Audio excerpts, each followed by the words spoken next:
کہ درس کربلا کا ہے، کہ خوف صلا کا ہے ہماری درس گاہ کربلا کربلا ہر کشیدہ راستہ کربلا کربلا شہادتوں کا راستہ کربلا کربلا سب مل کر کہو لبیک یا حسین،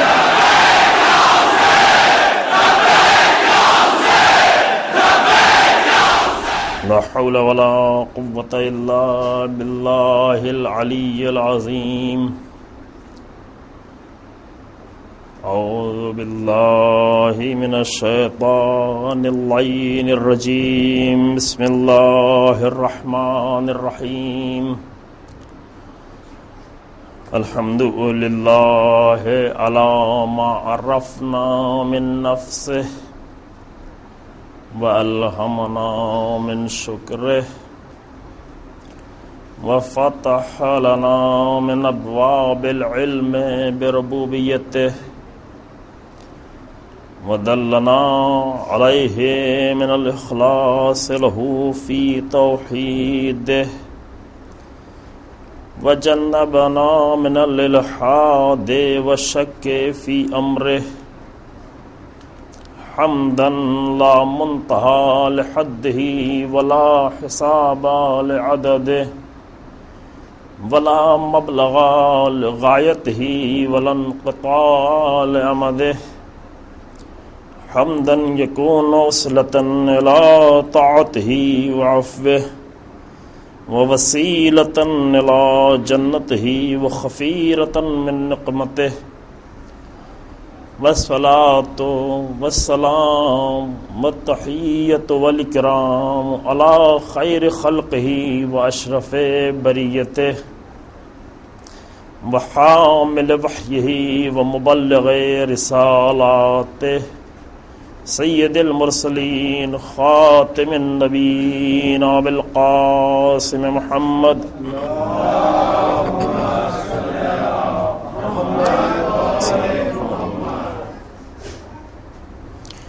ثم الصلاة والسلام على أهل بيته الأطيبين الأطهرين المعصومين المظلومين الذين أذهب الله عنهم الرجس وطهرهم تطهيرا.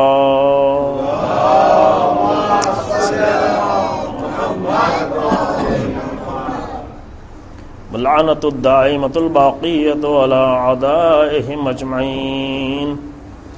أما بعد فقد قال الله تبارك وتعالى في كتابه الكريم. بسم الله الرحمن الرحيم. قل إن صلاتي ونسكي ومحياي ومماتي لله رب العالمين لا شريك له وبذلك أمرت وأنا أول المسلمين. صلوات محمد.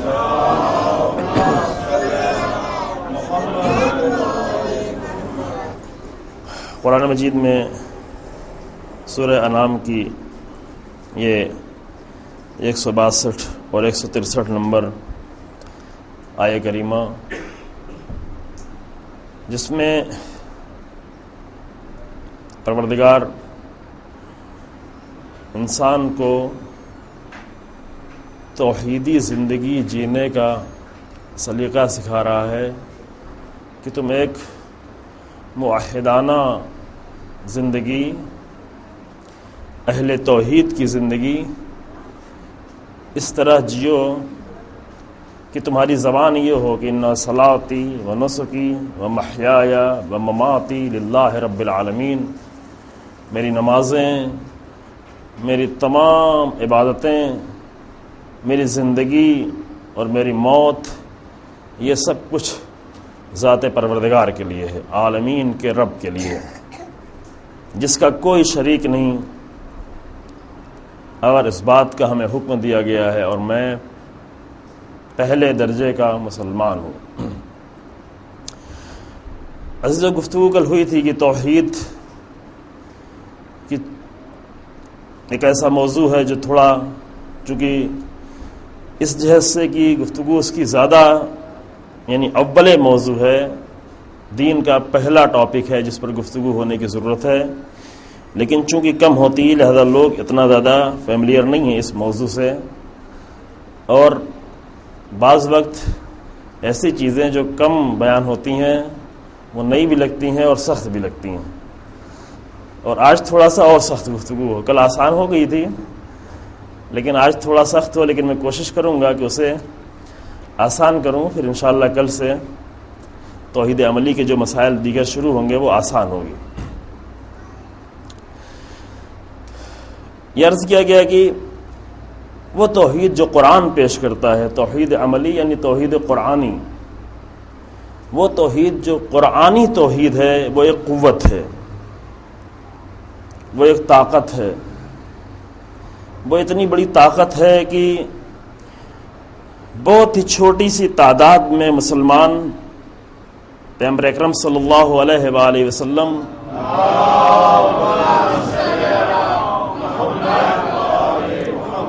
کی تعلیمات کے نتیجے میں جو نہایت خالصانہ توحید، بالکل خالص توحید جو آپ نے پیش کی، اس کے نتیجے میں تھوڑے سے مسلمان جن کی کوئی طاقت نہیں ہے، جن کے پاس کوئی اسلحہ نہیں ہے، جن کے پاس کوئی پاور نہیں ہے، جن کے پاس کھانے کی بھی مناسب غذا نہیں ہے.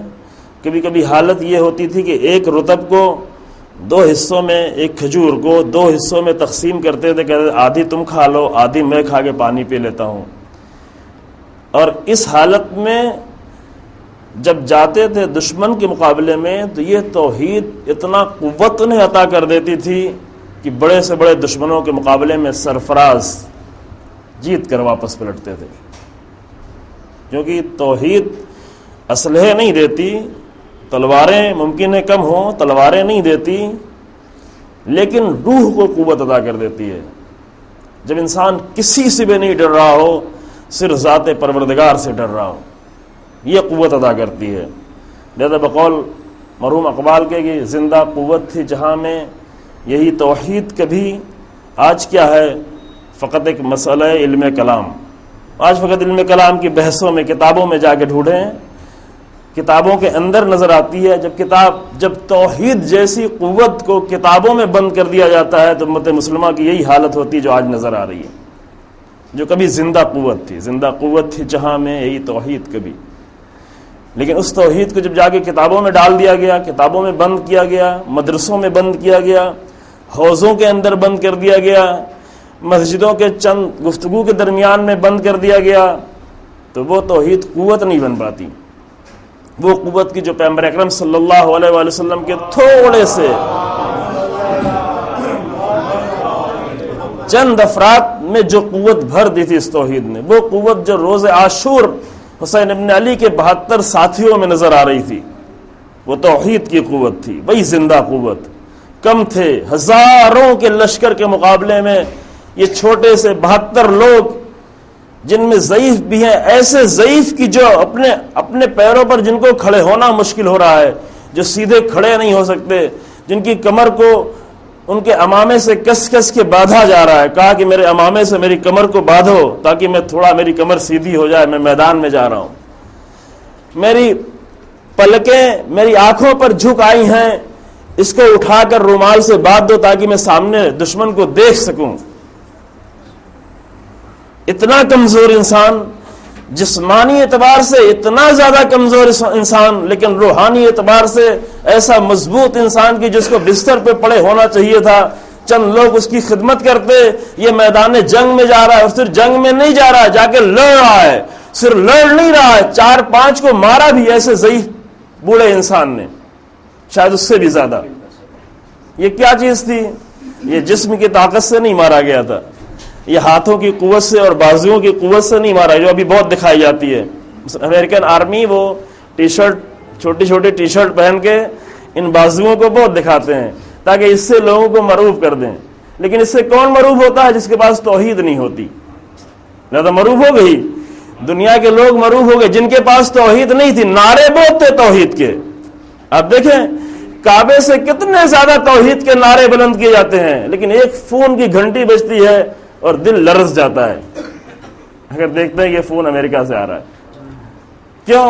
اس لیے کہ توحید کے نعرے ہیں لیکن دل میں توحید نہیں ہے. لہذا یہ توحید قوت نہیں بن پائی. کربلا والے قوت بن کر دکھا رہے ہیں کہ ہم 72 رہ کر عصر عاشور تک جنگ لڑتے رہیں گے، یعنی قوت. سمجھ توجہ فرما رہے ہیں؟ بس یہ ایک زندہ قوت تھی کہ جس کی گفتگو ابھی آگے جاری رہے گی. توحید کے مقابلے میں جو دوسرا اپوزٹ لفظ ہے وہ ہے شرک، ہے نا. شرک کا کلمہ بھی قرآن میں بے انتہا ہے. کل توحید کے کلمے کے لیے آپ کے بیان کیا کتنا کلمہ توحید میں استعمال ہوا. توحید کے بارے میں 665 صرف توحید ربوبی اور اس کی اللہ کی وحدانیت کے بارے میں. باقی اور توحید کے دیگر مسائل بہت زیادہ ہیں، وہ جو میں شمار کر سکا تھا. یعنی اس قدر اہمیت دی ہے. اسی طرح شرک کے مسئلے بھی قرآن نے بہت بے انتہا بیان کیا اور شدید لفظوں میں. کبھی کہا ان الشرک لظلم عظیم، سب سے بڑا ظلم، اس سے بڑا اور کوئی ظلم نہیں ہے. کبھی کہا نجاست ہے، انما المشرکین نجس. روح انسان پاک اس وقت ہوتی ہے کہ جب اس کے روح میں ذات پروردگار کا تصور ہو اور وہ اس کو کنٹرول کیے ہوئے ہو، اس کے مطابق چل رہا ہو. ورنہ اگر یہ نہیں ہے تو پھر وہ مسائل آتے ہیں، شرک کے جو مسائل آتے ہیں اس کو اگر تعبیر کیا جائے آسان لفظوں میں تو ایک ایسا وائرس جو انسان کے روح میں داخل ہوتا ہے، جسم میں. تعبیر بھی امام علیہ السلام کی تقریباً ایسے ہی ہے. امام فرماتے ہیں شرک تمہاری رگوں میں اس طرح سے دوڑ رہا ہے جیسے سیاہ پتھر پر کالی رات میں، تاریک رات میں کالی چونٹی دوڑتی ہے. یہ بہت ہی عجیب تعبیر ہے نا.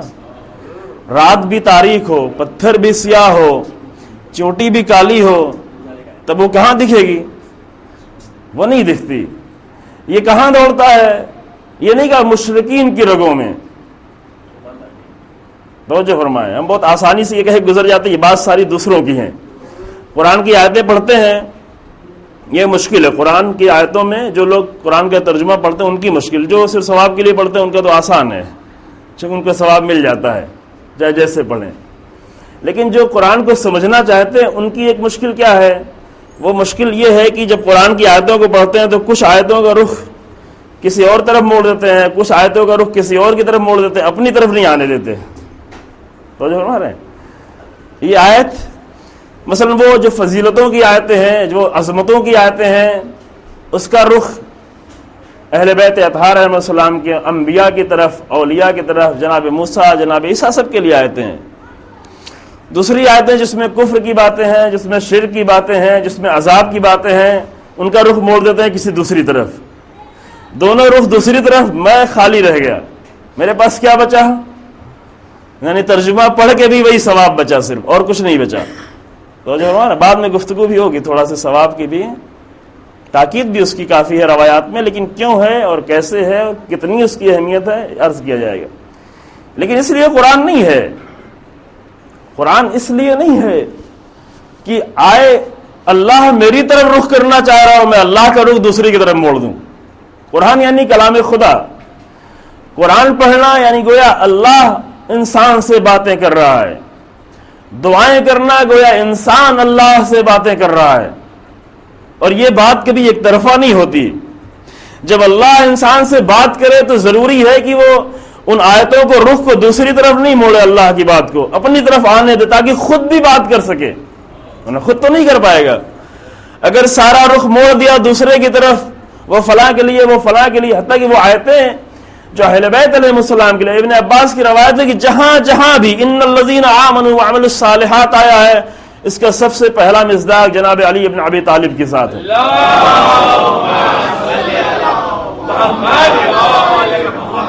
امیر المومنین علیہ السلام کی ذات. ابن عباس کو سبھی مانتے ہیں، شیعہ سنی سب کے نزدیک بہت محترم ہی ہے نا جناب ابن عباس، عبداللہ ابن عباس کا اس کا پہلا مصداق ذات امیر المومنین علیہ السلام ہے. پھر کیا کریں، جہاں جہاں ایمان کی باتیں آئیں سب کے یہ تو امام علی علیہ السلام ہے، اسے ہم سے کوئی مطلب نہیں ہے.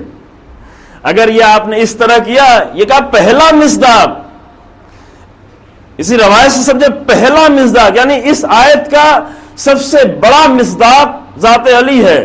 سب سے بڑا مصداق ہونے کا مطلب یہ ہے کہ دوسرے بھی اس کے مصداق بننا چاہیں تو بن سکتے ہیں، اس مقام تک نہیں پہنچ سکتے، لیکن ایمان و عمل صالح کی کسی تو منزل تک پہنچ سکتے ہیں۔ لہذا بجائے کہ اس آیت کے رخ کو موڑیں، تھوڑا اپنی طرف آنے دیں، تو وہ یہ آیت نور بن جاتی ہے دل کے لیے۔ تو جو فرما رہے ہیں پھر یہ آیت نور بن جاتی ہے۔ اسی طرح شرک کی باتیں ہوئیں، عذاب کی باتیں کہ اس سے تو ہم سے کوئی رابطہ نہیں ہے، یہ ہمارے لیے نہیں آیتیں ہیں۔ قرآن نے کہا یہ مشکل میں تمہاری سمجھ رہا ہوں، تم یہی کرو گے، لہذا آیت نازل۔ کیا آیت؟ فرمایا کہ سورہ یوسف آیت نمبر 106 یاد رکھیں، سورہ یوسف آیت نمبر 106 فرمایا وما یؤمن اکثرهم باللہ الا وهم مشرکون۔ تو جو فرما رہے ہیں اس کے بعد ایک آیت کا ایک حصہ اور پڑھو، ایک جگہ قرآن کا یا ایھا الذین آمنوا آمنوا، کیا یا ایھا الذین آمنوا آمنوا، ایک فتح کے ساتھ ایک کسرے کے ساتھ، اے وہ لوگ کی جو ایمان لائے ہوئے ہو ایمان لاؤ۔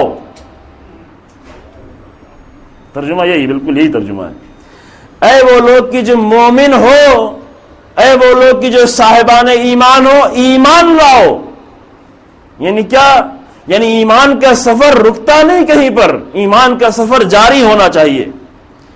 جہاں تک ایمان کی جس منزل پہ آئے ہو وہیں پہ ٹھہر نہیں جاؤ کہ بس اتنا کافی ہے، اٹس انف، بس اور کچھ نہیں چاہیے، نہیں ٹھہرو نہیں۔ اگر ٹھہر گئے تو وہیں سے ٹھہرتا نہیں انسان، کوئی بھی انسان ٹھہرا ہوا نہیں ہے، اگر آ کر ٹھہر گئے تو اس کے بعد نیچے جانا ہے۔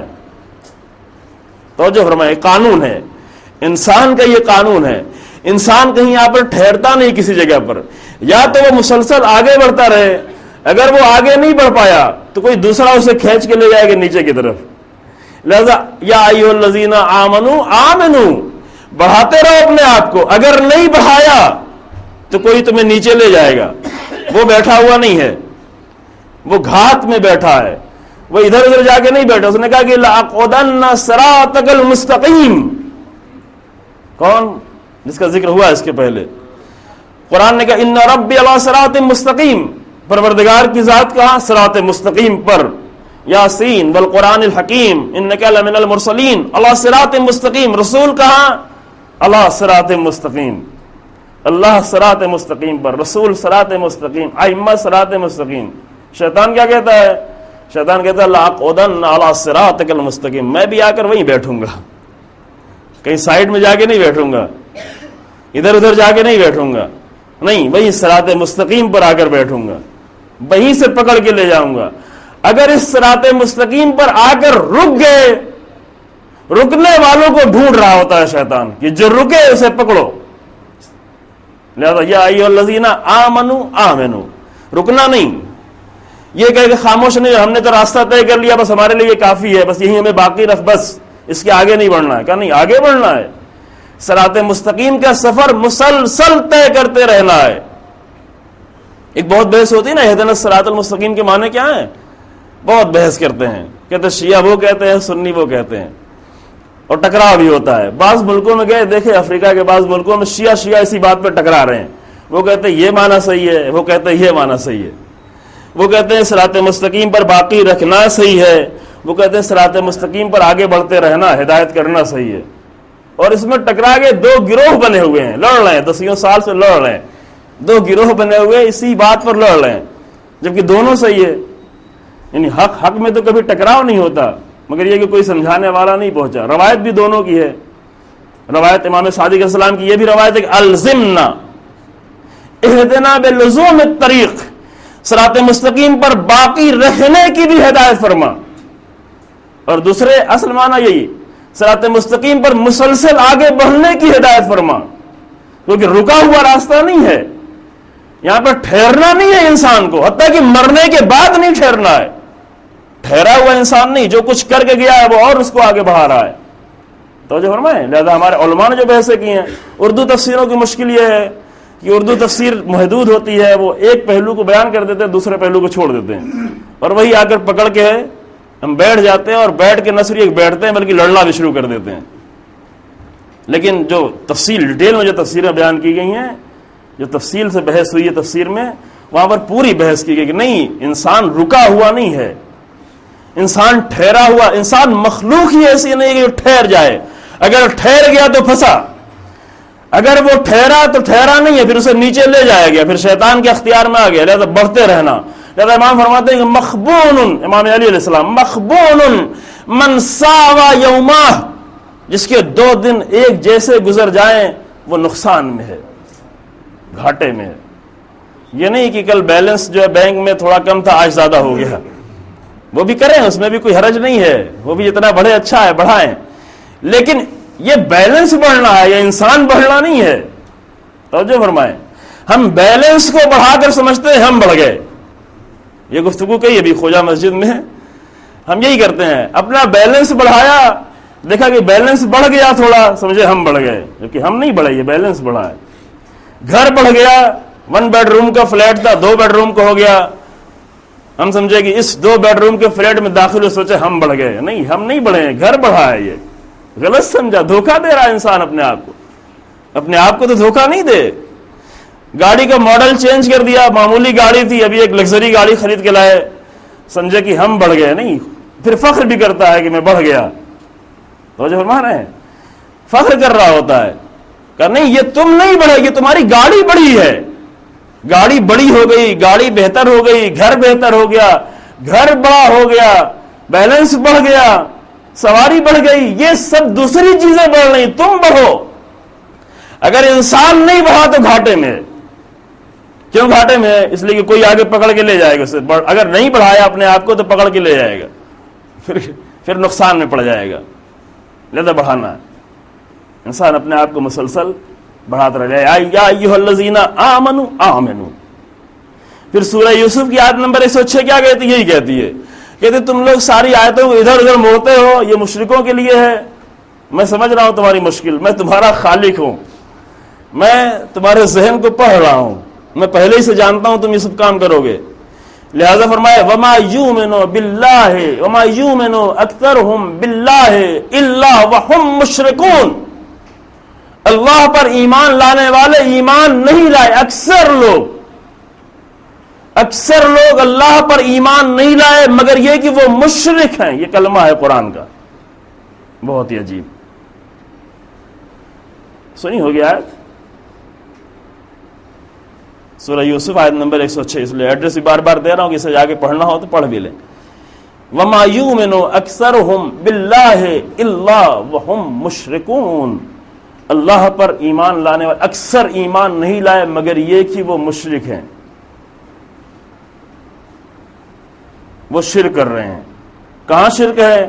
وہی رگوں میں شرک دوڑ رہا ہے، جو قوت نہیں بننے دے رہا ہے، جو کمزور کیے دے رہا ہے، جو وائرس، جیسے وائرس جسم میں داخل ہوتا ہے، جسم میں وائرس کے کام کیا ہوتا ہے؟ آ کر پورے سسٹم پر کنٹرول کر لیتا ہے۔ کبھی کچھ بیکٹیریاز ہوتے ہیں، بیکٹیریا وہ آ کر معمولی جسم کے کسی حصے میں اس نے اثر کیا، دوا دیا، اینٹی بائیوٹک دیا اور علاج بھی ہو گیا، ہے نا؟ بیکٹیریا کا علاج اینٹی بائیوٹک سے ہو جاتا ہے، جسم کے کسی حصے پہ اثر ڈالتا ہے۔ لیکن وائرس اگر آ گیا، آپ بہتر جانتے ہوں گے، اگر وائرس کو دوائیں دے دے کر اس کو تھوڑا کمزور کیا جاتا ہے، لیکن اس کو ختم کرنا، خاص کر جو بہت اہم وائرس ہوتے ہیں، ہے نا؟ کچھ وائرس بہت ہی، جیسے HIV ہائی وائرس، ایڈس کا وائرس، یہ جو لعنت بن گئی ہے، یعنی انسانوں کی ایک لعنت ہے، انسانیت کی ایک لعنت ہے، یہ صرف ایک مرض نہیں ہے۔ اگر کوئی اور مخلوق ہوتی اس کائنات میں اور انسان کی اس حالت کو دیکھتی کہ کس وجہ سے یہ مریض ہو رہا ہے اور ایسے مرض میں مبتلا ہو رہا ہے، تو انسان پر لعنت بھیج رہی ہوتی۔ یہ لعنت ہے، صرف مرض نہیں ہے۔ تو جو فرما رہے ہیں، یہ آ کر پورے جسم کو دھیرے سے داخل ہوتا ہے، ممکن ہے 10 سال تک معلوم بھی نہ ہو، ممکن ہے 10 سال تک وہی چونٹی کی چال، ایسا چونٹی کی چال رگوں میں دوڑے کہ انسان کو پتہ بھی نہیں چلے کہ اتنے بڑے مرض میں ہم مبتلا ہیں، اور بعد میں ایک بیگ آ کر جو ہے پورے سسٹم کو بگاڑ دے، ختم، انسان ختم، چند دنوں میں ختم۔ شرک ایک اس طرح کا وائرس ہے، صرف ایک بیکٹیریا نہیں ہے، ایک ایسا وائرس کی جو رگوں میں دوڑ تو رہا ہوتا ہے اور یہ بھی نہیں کہ دوسروں کی رگوں میں، قرآن کا رگ نہیں، مومنین، اکثر مومنین کی رگوں میں۔ امام علیہ السلام بھی مومنین کو مخاطب کر کے کہہ رہے ہیں۔ قرآن میں کہہ رہا ہے وما یؤمن اکثرہم، ایمان لانے والے اکثر جو ہیں وہ ان کی رگوں میں، وہ وہم الا وہم مشرکون، مگر یہ کہ اس میں مشرک ہیں۔ یہ آیت جھجوڑتی ہے نہیں؟ یہ آیت تو جھجوڑنا چاہیے انسان کو نا، قرآن کی آیت۔ مثلا مثال دے تو زیادہ شاید اندازہ، مثلا ابھی ایک بڑا سا ملک ہے ہمارا ملک، یہ یہاں سے جیسے کوئی ٹیم جاتی ہے کھیلنے کے لیے، ایسے بھی کسی کام کے لیے بھی جاتے ہیں تو ایک باڈی چیک اپ ہوتا ہے نا، چیک کرتے ہیں۔ مثلا اگر کھلاڑی وغیرہ تو زیادہ چیک ہوتا ہے کہاں جا رہے ہیں، کیسے جا رہے ہیں کھیلنے میں، خود پوری ٹیم کا چیک اپ کرایا گیا۔ وہ کھلاڑی لوگ جو ہے چونکہ ورزش کر رہے ہوتے ہیں، کھیل رہے ہوتے ہیں، لہذا وہ ان کو اپنے اوپر فخر ہوتا ہے کہ میرا جسم جو ہے، میں جسم کے اعتبار سے میں کمپلیٹ ہوں، ہے نا، مضبوط جسم رکھتا ہوں، چونکہ ورزش کی ہے، ایکسرسائز کی ہے، کھیلے ہیں۔ وہ لوگ کہ جن کو بھروسہ ہو کہ میرے اندر کوئی بھی مرض نہیں ہے، میں بہت ہی کامل ہوں، میں بہت ہی پاک ہوں، میں بہت ہی صاف ہوں، یعنی امراض سے صاف ہوں، ہر طرح کے مرض سے میں پاک ہوں، اور پوری ٹیم کو لے جائیں اور لے جا کے اس کا چیک اپ کرائیں، چیک اپ کی جو رپورٹ آئے تو رپورٹ دے کے کہیں کہ ان میں سے اکثر لوگ بہت ہی خطرناک، مثلا HIV کے مریض ہیں، کوئی کینسر کے مریض ہیں، ایڈس کے مریض، اکثر۔ اب کیا ہوگا؟ یعنی اس کا اگر یہ رپورٹ اخبار میں چھپے کہ ایک ملک کی ایک ٹیم، پوری ٹیم گئی تھی اپنا چیک اپ کرانے کے لیے، اور اس چیک اپ میں اکثر لوگ بہت ہی خطرناک بیماری کے مریض، ایسی بیماری جس کا کوئی علاج بھی نہیں ہے، تو کیا ہوگا اس کے نتیجے میں؟ پورے ملک میں کھلبلی مچ جائے گی، نہیں مچے گی؟ یعنی وہ لوگ کہ جو اپنے آپ کو سب سے زیادہ سالم سمجھتے تھے، وہ لوگ کہ جو اپنے آپ کو مومن سمجھتے تھے، توجہ فرمائیں، امن کے معنی بھی یہ ہوتا ہے، یعنی ہر طرح سے وہ جو اپنے آپ کو بہت خاص سمجھتے تھے، وہ جو اپنے آپ کو ہر بیماریوں سے منزہ سمجھتے تھے، ان میں سے اکثر لوگ مریض، اور ایسے مرض کے جس کا کوئی علاج نہیں، تو پھر پورے ملک کا کیا حال ہوگا؟ پھر پورا ملک کہاں ہوگا؟ پورے ملک کے لوگ کیسے ہوں گے؟ پھر پورے ملک میں کھلبلی مچ جاتی ہے۔ لیکن قرآن یہی کہہ رہا ہے، قرآن کہہ رہا ہے وہ لوگ کہ جو اپنے آپ کو مومن سمجھتے ہیں، وہ لوگ کہ جو ایمان لے آئے ہیں، ان مومنوں سے یہ کہا جا رہا ہے کہ وما یؤمن اکثرہم باللہ الا وہم مشرکون۔ مشکل تمہاری ہے، بات تھوڑا سخت ہو رہی ہے نا، میں نے پہلے کہا آج کی بات تھوڑا سخت ہوگی۔ مشکل تمہاری ہے، دوسروں کی نہیں۔ یہ آیت پڑھ کے تو پورا اسلامی، پورا مومن معاشرہ اس پہ کھلبلی آ جانا چاہیے تھی، لیکن مشکل کیا ہے، پڑھی نہیں جاتی، کھلبلی آئی، کیا بات ہے، کہاں سے شرک داخل ہو رہا ہے، پھر اس شرک کو کہاں سے نکالا جائے، کیسے نکالا جائے، اس کا علاج کیا ہے، یا ڈھونڈنے کی ضرورت نہیں ہے۔ ایک جسم کو اگر مرض ہو رہا ہے، ملک پریشان ہو جاتا ہے، دوسرے ملکوں سے دوائیں لائیں، ٹیکے لائیں، ویکسینیشن لائیں، سارا کام کریں تاکہ اس ملک کو بچائیں، لیکن ایمان کی بستی تباہ ہو رہی ہو اور کوئی فکر نہ ہو، ایمان بچانے والوں کی بھی فکر نہ ہو، ایمان رکھنے والوں کو بھی فکر نہ ہو، یہ بہت عجیب بات نہیں ہے؟ اس کا ذکر بھی نہ ہو، اس کا تذکرہ بھی نہ ہو، تذکرہ ہو تو سخت لگے، یہ بہت عجیب بات ہو جاتی ہے نا۔ قرآن یہ کہہ رہا ہے، یہ ہے یار۔ اور پھر جرم کتنا بڑا ہے یہ؟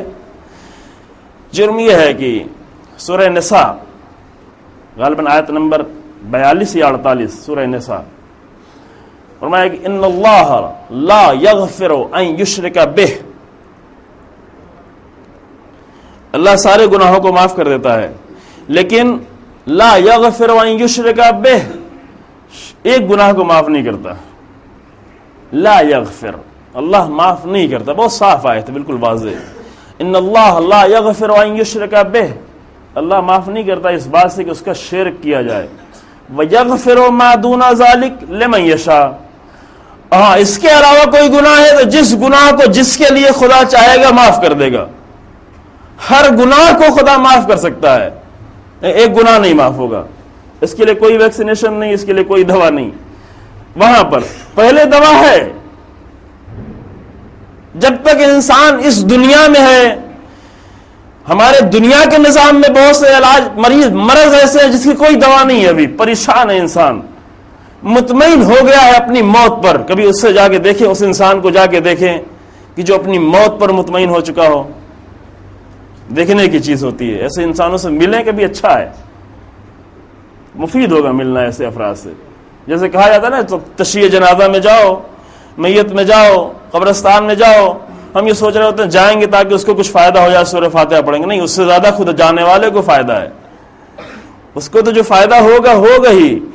وہ تو مر گیا، وہ تو گیا. خدا اس کو ایسے بھی بہت کچھ دے سکتا ہے. خدا ہمارے جانے کا محتاج نہیں کہ ہم جائیں تو خدا دے، نہ، بغیر جائے ہوئے بھی خدا بہت کچھ دے سکتا ہے. لیکن اتنا بلایا اس لیے جا رہا ہے کہ اس کو فائدہ پہنچے یا نہ پہنچے. تم آؤ گے تو تمہیں ضرور فائدہ پہنچ جائے گا. اس قبرستان میں آؤ گے تمہیں فائدہ ہو جائے گا. اس میت کو دیکھنے آؤ گے تمہیں فائدہ ہو جائے گا. اس تشییع جنازہ میں آؤ گے تمہیں فائدہ ہو جائے گا. تم سمجھ لو گے کہ موت کیا ہے. توجہ فرمائی آپ نے.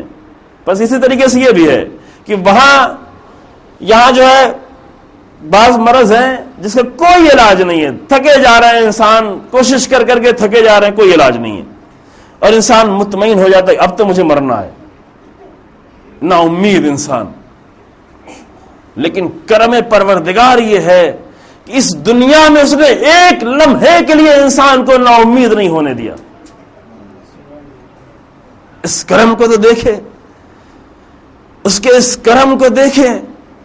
ایک لمحے کے لیے نا امید کہا کہ جو نا امید ہو رہا ہے وہ کفر کر رہا ہے، اور سب سے بڑا گناہ ہے. تمہارا گناہ حتیٰ اگر شرک بھی ہو تو تمہارے شرک و گناہ کو بھی ہم معاف کرنے والے ہیں. لیکن کہاں تک؟ اس دنیا تک. لا یغفر ان یشرک بہ، اس دنیا کی بات ہے، وہاں نہیں معاف ہوگا. وہاں پروندہ، وہاں فائل بند، اور وہاں فائل بند ہو چکی، وہاں صرف دیکھا جائے گا فائلوں کو. وہاں معافی کی بات ختم ہو چکی ہے. لیکن اتنا بڑا جرم بھی انسان انجام دے رہا ہو، اللہ کہتا ہے اس کو توبہ کا ویکسینیشن لگاؤ، توبہ کی دوا دو، اس طرح سے پاک کر دے گا کہ جیسے اثر ہی نہیں تھا. یہ کرم ہے. توبہ کو ہم سمجھتے ہیں کوئی ایسی ہی ٹاپک ہے، لیکن شاید خدا کی نعمتوں میں سے عظیم ترین نعمتوں میں سے ایک نعمت ہے جو اس نے دی ہے بندوں کو، وہ توبہ ہے. اور اگر تھوڑی دیر کے لیے انسان سوچ لے کہ سب کچھ ہوتا، ساری خوبیاں ہوتی، ساری نعمتیں ہوتی، ساری قوتیں ہوتی، صرف ایک توبہ نہ ہوتا. سوچ تو سکتے ہیں نا تھوڑی دیر کے لیے، فرض کریں سپوز ایسا ہوتا، سب کچھ ہوتا، ساری نعمتیں پروردگار کی ہوتی، لیکن ایک توبہ نہیں ہوتا، پھر انسان کس قدر مایوس ہو جاتا. یہ اس سے جا کے پوچھے کہ جس کے مرنے کا یقین ہو گیا ہے، جو جان لگے 4 دن بعد مجھے مر جانا ہے، اس کی جا کے صورت کو دیکھیں، سورج سے اتنا انداز، اس کے دل کی دھڑکنوں کو جا کے دیکھیں. یہی حال اگر انسان کا ہوتا، سب کچھ ہے لیکن ایک چیز نہیں ہے، توبہ نہیں ہے. اب جا کے پوچھے یہ انسان کیا کرے؟ کیا اس کا حشر ہونے والا ہے؟ اتنی عظیم نعمت دی، ایسے آ کر مٹا دو اس کے ذریعے سے، اس قدر مٹا دو کہ تم ابھی تھوڑی دیر پہلے لشکر یزید کے سپہ سالار تھے اور تھوڑی دیر بعد آ کر حسین ابن علی کے لشکر میں آ کر شہید ہو جاؤ. اس قدر مٹ جائے. ایک بزرگ ہمارے گئے تھے جناب حر کی قبر پر، جناب حر کی قبر کو چوم نہیں رہے تھے، کہہ رہے تھے یہی تو لے آئے تھے امام حسین علیہ السلام کو گھیر کر. وہ نہیں سمجھے تھے، یعنی توبہ کے راز کو نہیں سمجھے تھے، نہیں سمجھے تھے. حر تھوڑی دیر میں کیا بن گیا تھا؟ بنایا کس چیز نے؟ صرف ایک چیز نے، وہی یہ نعمت جو خدا نے انسان کو دی. کہ اللہ تو سارے گناہ معاف، سب معاف ہوں گے، ایک نہیں معاف ہوگا. وہاں آگے پھر نہیں مانگنا معافی ایک چیز کی، شرک کی معافی نہیں مانگنا. ایک شرک ہے جو بالکل، اب اس کی تقسیم ہے وہ میں ٹرمنالوجی کی دنیا میں نہیں جاتا، آپ کے لیے اور زیادہ مشکل ہو جائے.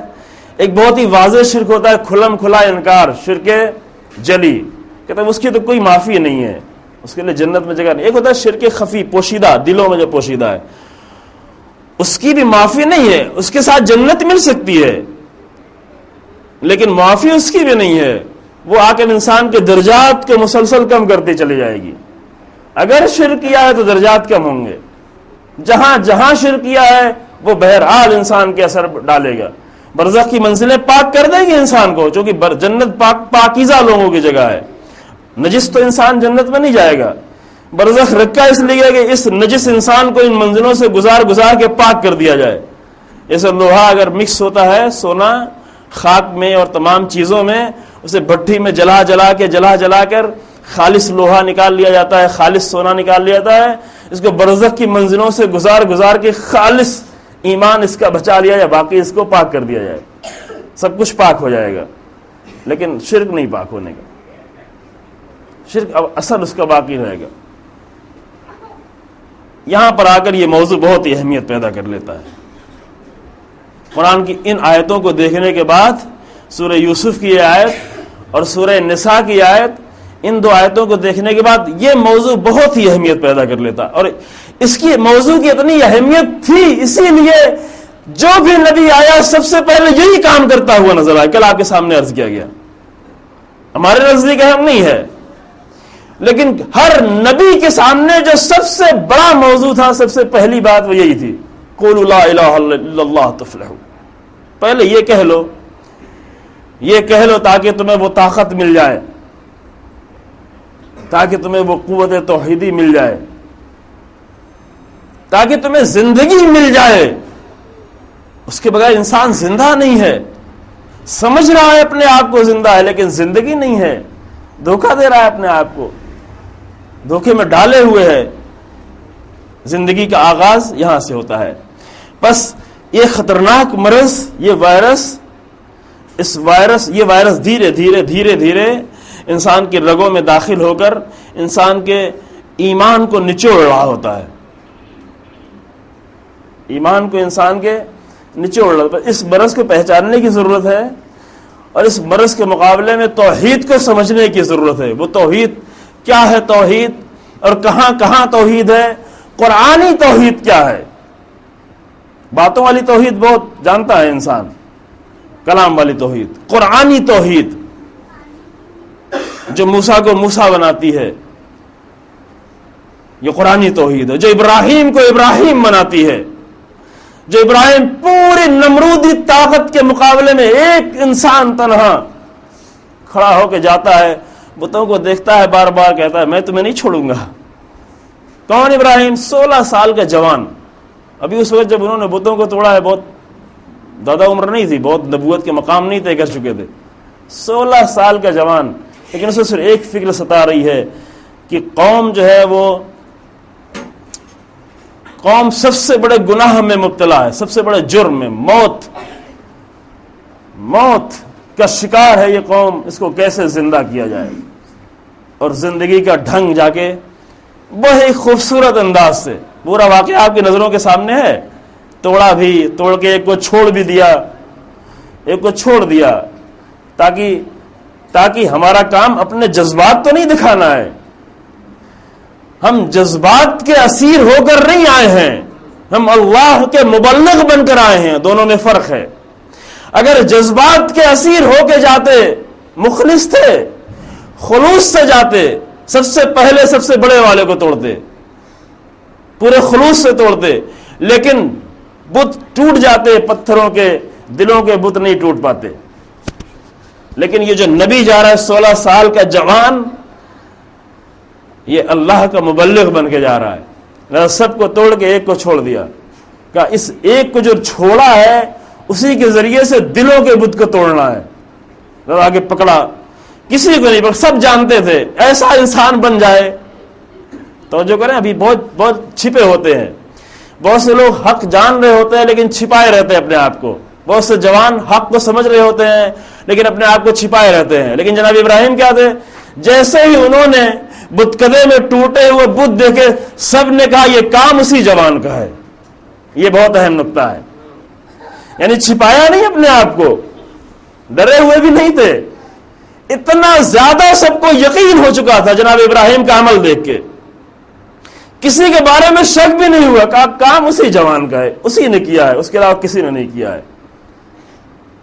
اگر کوئی ایسا کرے، مثلا بت دلوں میں بیٹھے ہیں، کوئی ایک جوان آ کے توڑے، اور وہ اس مقام پر اپنے آپ کو پہچان ہوئے، جیسے ہی اس نے بت کو توڑا صرف فوراً کہے کہ کام اسی جوان کا ہے، یعنی یہ ابراہیم کے مقام تک پہنچنے والا ہے، اس منزل کو طے کر رہا ہے، یعنی اس راستے کو طے کر رہا ہے، مقام تک تو نہیں پہنچے، اس راستے کو طے کرنا شروع کر دیا ہے۔ یہ اہم نقطہ ہے، یہ پوری تاریخ کا اہم نقطہ ہے، یعنی اپنے آپ کو محفوظ رکھنا، کچھ ہو جائے ہم محفوظ رہیں۔ جناب ابراہیم نے بالکل اپنے آپ کو محفوظ نہیں رکھا، اس قدر محفوظ نہیں رکھا کہ کسی دوسرے کے بارے میں شک ہی نہیں ہوا۔ سب سے پہلے سب نے پورے یقین کے ساتھ کہا کہ کوئی اور نہیں ہو سکتا، وہی جوان، لذا پکڑ کے لے آؤ۔ پکڑ کے لائے گئے، کیا کیا؟ کہ خود ہی پوچھو نا کیا ہوا؟ کہ وہ تو بولتا نہیں، وہ تو سنتا نہیں۔ ہاں، تم ایسے کی عبادت کرتے ہو جو نہ بولتا ہو نہ سنتا ہو۔ بت چھوڑا تھا بت توڑنے کے لیے، ٹوٹا۔ یہی ایک جملہ اتنے سال سے ابراہیم اپنے چچا سے کہہ رہے تھے کہ تو کس کو بنا رہا ہے؟ یہ تو نہیں بولتا، یہ تو نہیں سنتا، میں ابھی دھکا دوں پیر سے گر جائے گا، یہ تو اپنے آپ کو بچائے گا نہیں۔ جناب ابراہیم بار بار کہہ رہے تھے لیکن وہ نہیں مان رہا تھا، نہیں مان رہا تھا۔ ابراہیم سمجھا رہے تھے، وہ نہیں سمجھ رہا تھا۔ ابراہیم کہہ رہے تھے، وہ نہیں سن رہا تھا۔ جناب ابراہیم کو الٹا ڈانٹتا تھا، تم نادان ہو، تم بچے ہو، جیسے ابھی ہوتی ہے بعض بزرگوں کی زبان، تم کیا ایسی باتیں کرتے ہو، تم ابھی جوان ہو، تم ابھی بچے ہو۔ وہ بھی کہتا تم ابھی بچے ہو، تم سمجھتے نہیں مسائل کو، یہ بزنس کا معاملہ ہے، ہمارے پورے کاروبار ہمارا چوپٹ ہو جائے گا، اسی سے تو ہماری زندگی چل رہی ہے، تم کیا کر رہے ہو، مجھے نقصان پہنچا رہے ہو۔ ابراہیم کہہ رہے تھے، وہ نہیں کہہ رہا تھا، وہ سننے کو تیار نہیں۔ ابراہیم یہی کہتے یہ تو نہیں سنتا، یہ تو نہیں بچا سکتا۔ ابھی ابراہیم کہہ کے تھک رہے تو وہ سن نہیں رہا تھا، ابھی وہ خود ہی آ کر کہنے لگے۔ ابراہیم اسی کو کہتے ہیں، ابراہیم یعنی یہ کہ جو بات میں بار بار کہہ رہا تھا، سننے کو یہ تیار نہیں تھا، ابھی آ کر خود ہی کہنا شروع کر، یہ تو سنتا نہیں، یہ تو بولتا نہیں۔ ہاں، کہا یہی ہم تمہیں لانا چاہتے تھے، ہم اسی منزل میں تمہیں لانا چاہتے تھے، بس ہمارا کام ہو گیا۔ اب تم کیا کرنا چاہو گے؟ آگ میں ڈالو گے، ڈال دو، قتل کرو گے، قتل کر دو، جلا دو گے، جلا دو، ہمارا کام ہو گیا۔ اس سے زیادہ ہم کچھ چاہتے ہی نہیں تھے۔ ہاں، اگر یہ کام ہوگا تو اس کے جرم میں آگ جلے گی، یہ بھی طے کر لے۔ اگر ابراہیمی کام کیا تو آگ جلے گی، اگر ابراہیمی کام کیا تو پوری نمرودیت اکٹھا ہو کر آئے گی ایک جوان کو پکڑنے کے لیے۔ یہ سب پہلے سے طے ہے، یہ ہونا ہے۔ اگر اس کے لیے تیار اپنے آپ کو رکھے ہوئے ہے تبھی یہ کام کر سکتا ہے، ورنہ نہیں کر سکتا۔ پہلے سے تیار کہ ہاں آگ جلنا ہے، جلاؤ، شعلے بھڑکاؤ، کہاں تک بھڑکاؤ گے؟ آسمانوں تک بھڑکا لو، میں تو چھوٹا سا ایک ابراہیم ہوں، کتنا بھڑکاؤ گے؟ بھڑکا لو۔ اور توحید کیا؟ توحید یہ کہ فرشتہ بھی آگے کہہ رہا ہے ابراہیم کچھ مانگو، کچھ مانگو، کیا کر رہے ہو ابراہیم؟ ادھر وہاں منجنیک، بڑی منجنیک پہاڑ پہ رکھ کے ان کو گھمایا جا رہا ہے تیزی سے کہ ایک بیگ ابھی چھوڑا جائے گا تو اڑتے ہوئے جا کر، جو قریب سے تو کوئی ڈال نہیں سکتا تھا۔ آگ کے شعلے اتنے بھڑک رہے تھے، آگ اتنی تیز جل رہی تو کوئی قریب جا ہی نہیں سکتا تھا۔ لہذا ادھر پہاڑ کی بلندی سے دور سے ابراہیم کو گردش دی جا رہی ہے، اور گردش دینے کے بعد ابھی چھوڑا جائے، جیسے بچے کرتے ہیں نا، پتھر باندھ کے کھیل کھیلتے ہیں نا، گھما کے تیزی سے چھوڑتے ہیں تو بہت دور تک جاتا ہے پتھر۔ وہ بہت بڑا پلانٹ تھا جس کے ذریعے سے ابراہیم کو آگ میں ڈالنا تھا۔ ابھی یہ تیزی سے گھوم رہے ہیں، یہ جہاں بڑے شہروں میں ہوتا ہے نا جھولا ہوتا ہے، وہاں پر جب لے جا کے بچوں کو گھمائیں، بچوں کے ساتھ ساتھ کبھی بڑے بیٹھتے ہیں اور بچوں سے زیادہ وہ چیخ رہے ہوتے ہیں، دیکھا ہے نا جا کے، فریاد بلند ہو رہی ہوتی، چیخ رہے ہوتے، ہنگامہ۔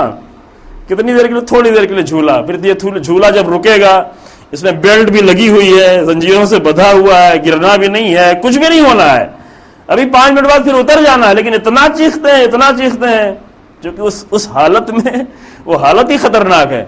ابراہیم کو بھی اسی حالت میں رکھا گیا، گھمائے جا رہے ہیں، اور گھمانے کے بعد اترنا نہیں ہے، ڈائریکٹ آگ میں جانا ہے۔ ادھر کوئی دوسرا انسان بھی نہیں آیا، اللہ کا فرشتہ آیا ہوا ہے، ابراہیم کچھ کرو، کچھ کرو، کچھ مدد چاہیے، میں تمہاری مدد کر سکتا ہوں۔ نہیں چاہیے، لیکن اما فلا، تم سے نہیں، تم سے نہیں مدد چاہیے۔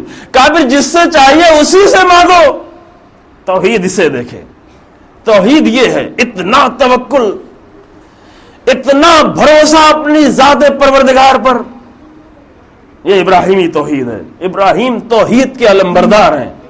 کہا پھر جس سے مانگنا ہے اسی سے مانگ لو.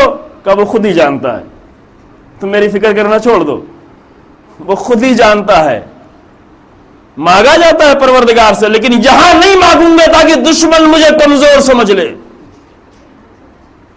اپنی ہر مشکل ذات پروردگار کے سامنے پیش کی جائے گی, لیکن یہاں میری چیخ نہیں بلند ہوگی تاکہ ایک لمحے کے لیے دشمن مجھے کمزور نہ سمجھنے پائے. ابراہیم یعنی یہ 16 سال کا جوان. ہاں مگر یہ کام کرنے کے لیے خود کو تیار کرنا پڑے گا. پھر آگ جلے گی, پھر شعلے بھڑکیں گے. جب ایک 18 سال کی خاتون اپنے گھر سے نکلی, جو اپنے گھر سے کبھی نہیں نکلتی تھی,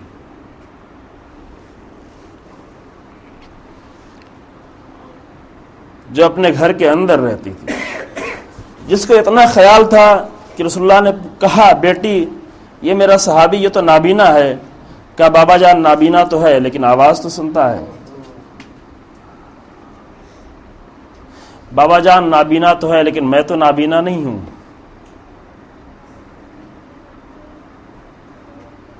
یہ بیٹی اگر گھر سے باہر نکلے تو فدق کے لیے نہیں نکلتی. فدق چاہے پوری دنیا کے برابر کیوں نہ ہوتی, جناب زہرا فدق کے لیے نہیں نکلتی. پھر نکلی کس لیے ہے؟ وہی کام کرنے کے لیے جو جناب ابراہیم کر رہے تھے. کام وہی ہے, ولایت پروردگار کو بچانے کے لیے ابراہیم نکلے تھے. اللہ کی ولایت, یہاں اللہ کے ولی کی ولایت کو بچانے کے لیے بی نکلی. لیکن پہلے سے معلوم ہے اس نکلنے کا انجام کیا ہوگا. ابراہیمی کام اس طریقے سے ہوتے ہیں. پہلے سے خبر ہے کہ پسلیاں ٹوٹیں گی, پہلے سے خبر ہے کہ میرے شکم کا بچہ شہید ہو جائے گا. یہ کسی ماں کو گوارا نہیں ہے عزیزوں, یہ درد اٹھانا کسی بھی ماں کو گوارا نہیں ہوتا, وہ بھی ضرب سے. لیکن کار ابراہیمی یہی ہے, سب کچھ پہلے سے معلوم اور سب کچھ سمجھ کے یہ بیوی نکل رہی ہیں, تاکہ یہ ساکت لوگ جو بیٹھے ہوئے ہیں گھروں میں, رسول اللہ کے بڑے بڑے صحابی, اور خاموش ہو کر بیٹھے اور یہ سمجھتے ہیں کہ ہم خاموش لوگ ہیں, ہم نہ حق کا ساتھ دے رہے ہیں نہ باطل کا ساتھ دے رہے ہیں. غلط سمجھے تھے. اگر باطل کا ساتھ نہ دے کر خاموش بیٹھا جائے اور حق کا ساتھ نہ دیا جائے تو یہ خود باطل کا ساتھ دینا ہے. یہ نہیں سمجھے, حق کا ساتھ چھوڑنا ہی باطل کا ساتھ دینا ہے, چاہے خاموشی انسان بیٹھا ہوا ہو. اور یہی کیا بہت عظیم اصحاب, بہت بڑے بڑے صحابی. جب جناب زہرا رات کی تاریکی میں امام علی علیہ السلام کے ساتھ جاتی تھیں, دق الباب دیتی تھی, بعض لوگ دروازہ کھول کے پھر بند کر دیتے تھے کہ بیعت کر لی ہے. آواز نہیں سنتے تھے, آواز نہیں سنتے تھے. ایک مرتبہ امام علی علیہ السلام آئے گھر میں, خبر دے دی ہوگی کسی نے, شاید سلمان نے دی ہو, چاہے ابو ذر نے دے دی ہو.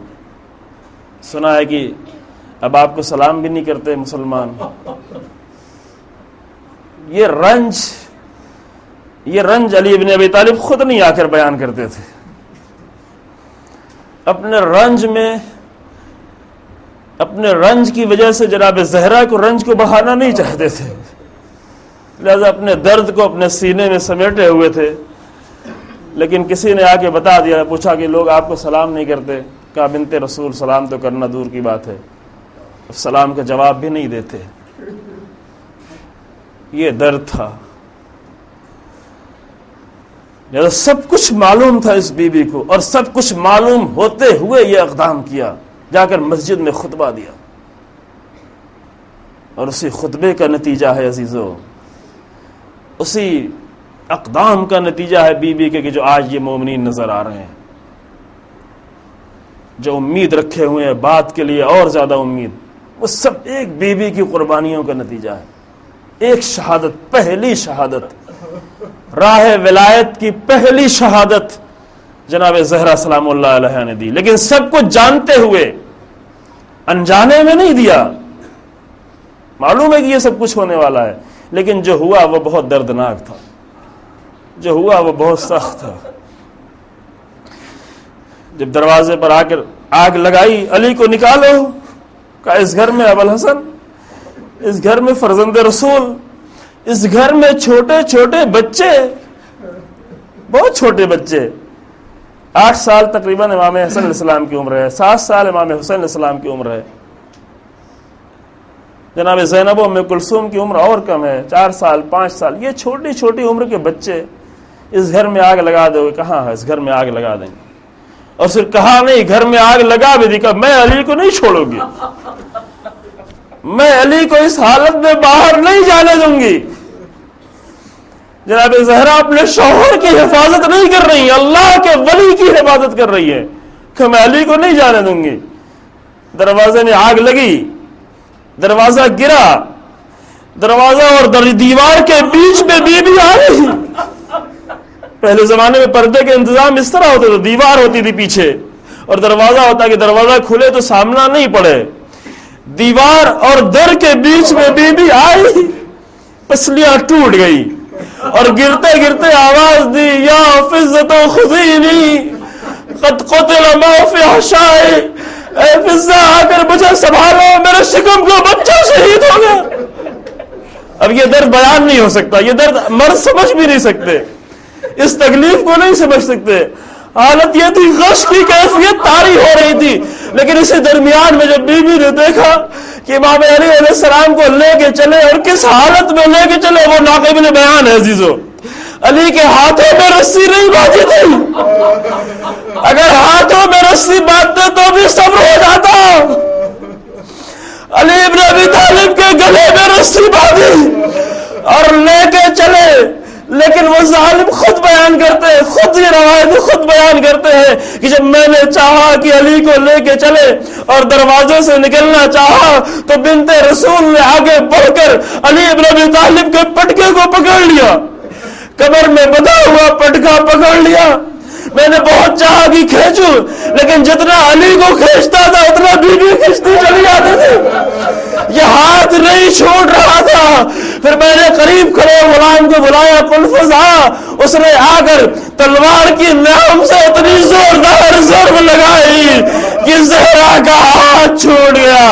علی کو لے کے آگے بڑھے، بی بی نے ہاتھ اٹھایا، اے علی، زہرا تمہیں تنہا نہیں چھوڑی، یہ ساری مصیبتیں ہوتی رہی اور چھوٹے چھوٹے بچے قریب ان منظر کو دیکھتے رہے۔ اے بچوں صبر کرنا۔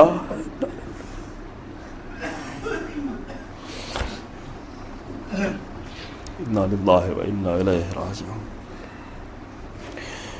سيعلم الذين ظلموا أي منقلب ينقلبون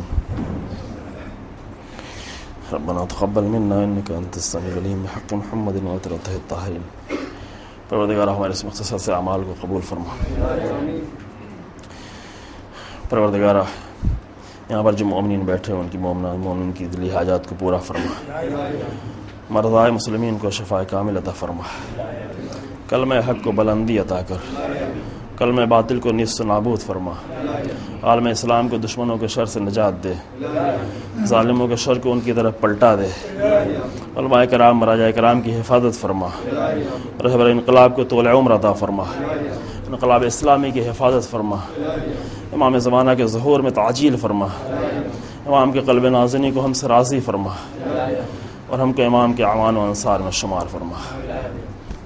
حسین